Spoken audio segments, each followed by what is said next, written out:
Telangana sentiment తోని ఎన్నికల్లో నెగ్గాలని నువ్వు కుట్ర చేస్తే ఈ తెలంగాణ సమాజం తిప్పికొట్టి నిన్ను పొందబెట్టినరు.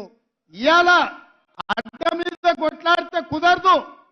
ఇవాళ చట్టసభలలో మాట్లాడాలి, చట్టసభలలో తీర్మానాలు చేయాలి, కేంద్ర ప్రభుత్వాన్ని మెడలు వంచి మన సమస్యలు పరిష్కరించుకోవాలి. అందుకోసం శాసనసభలో తీర్మానం పెడితే మీరు రారు. ఇవాళ ఢిల్లీతో కొట్లాడదామంటే మీరు ఇంట్లో నుంచి కదలరు. అందుకే మిత్రులారా, ఇవాళ ఏ దారి లేక మళ్ళీ నీళ్ళ దారి పట్టిండు. ఎందుకంటే ఏ సెంటిమెంట్ ఆయన దగ్గర లేదు, పరిపాలనలో ఆయన చేసింది ఏమీ లేదు. ఇవాళ కాళేశ్వరంలో 1,00,000 కోట్లు ఖర్చు పెడితే 1,00,000 ఎకరాలకు నీళ్లు ఇవ్వలేదని ఇవాళ విజిలెన్స్ అండ్ ఎన్ఫోర్స్మెంట్ నుంచి మొదలు పెడితే వివిధ విచారణ సంస్థలు నివేదికలు ఇచ్చినాయి. ఆ అవినీతి కుంభకోణం బయటపడుతుందని, అది మేడిగడ్డ కాదు మేడిపండు, దాని పొట్ట విసుకుతే మొత్తం పురుగులు ఉన్నాయన్న సంగతి బయటపడుతుందని దాన్ని కప్పిపుచ్చడానికి ఇవాళ కృష్ణానది జలాలను అడ్డం పెట్టుకొని నల్లగొండల సభ అంటున్నాడు. నల్లగొండ చైతన్యవంతమైన జిల్లా, అందుకే అక్కడ యువకులు తిరగబడ్డారు, కోడిగుడ్లు టమాటాలు తీసుకొని కొట్టిండ్రు. మన పోలీసులు ఉండబట్టే ఆయన ఈపులు చింతపండు కాలేదు, లేకపోతే నల్గొండ యువకులు చింతపండు చేసి పంపించేటోళ్ళు. అందుకే మిత్రులారా, ఈరోజు మీరందరూ మా కుటుంబ సభ్యులు, మీ సంతోషంలో మా మంత్రివర్గం అంతా మేము భాగస్వాములు కావాలని, మీ అందరికీ ఉజ్వల భవిష్యత్తు ఉండాలని ఈ వేదిక మీద నుంచి నేను మిమ్మల్ని కోరేది ఒక్కటే. పంజాబ్ రాష్ట్రాన్ని మీరు చూసిండ్రు, ఇవాళ అక్కడ నిర్వీర్యం అయిపోయింది యువత. అక్కడ గంజాయి డ్రగ్స్తో రాష్ట్రాన్ని నిర్వీర్యం చేసిండ్రు.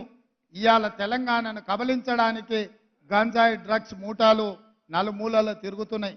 ఎన్ని పట్టుకున్నా, ఎంత ప్రయత్నం చేసినా ఇంకా వాళ్ళు ఆ దిశగానే ప్రయత్నం చేస్తూనే ఉన్నారు.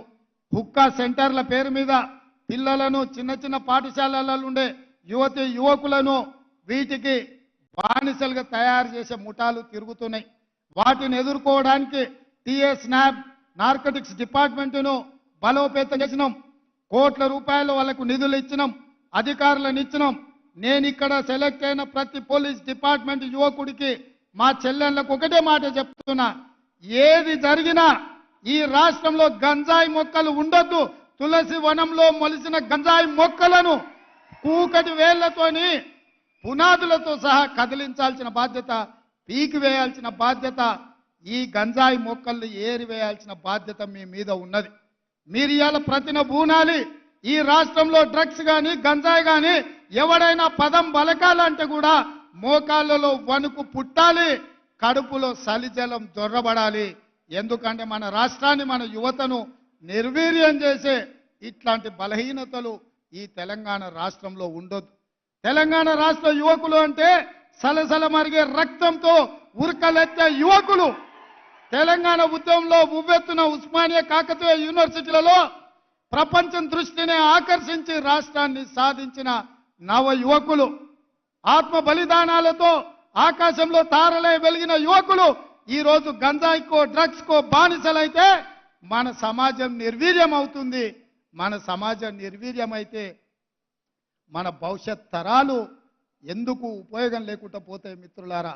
అందుకే ఈరోజు ఇక్కడ నియామక పత్రాలు పొందుతున్న ప్రతి ఒక్కరూ మీరు మనసులో ఒట్టేసుకోండి, ఈ రాష్ట్రంలో గంజాయి డ్రగ్స్ని సమూలంగా సమాధి చేస్తాం. ఎవరు కూడా ఈ రాష్ట్ర సరిహద్దుల్లో కాలు పెట్టాలి అని అంటే భయపడాలి, కడుపులో వణుకు పుట్టాలి. మీరు ఆ దిశగా పని చేయాలని, నీతిగా నిజాయితీగా ఈ రాష్ట్రము దేశానికి ఆదర్శంగా నిలబడేటట్టు తెలంగాణ మోడల్ అంటే దేశమంతా అనుకరించే విధంగా మన పోలీసు యంత్రాంగం గతంలో ఉంది, భవిష్యత్తులో కూడా ఉండాలని తెలియజేస్తూ మరొక్కసారి మీకు అందరికీ మనస్ఫూర్తిగా ఈ ఉద్యోగ నియామకాల సందర్భంగా అభినందనలు తెలియజేస్తూ మీ అందరి దగ్గర సెలవు తీసుకుంటున్న మిత్రులారా.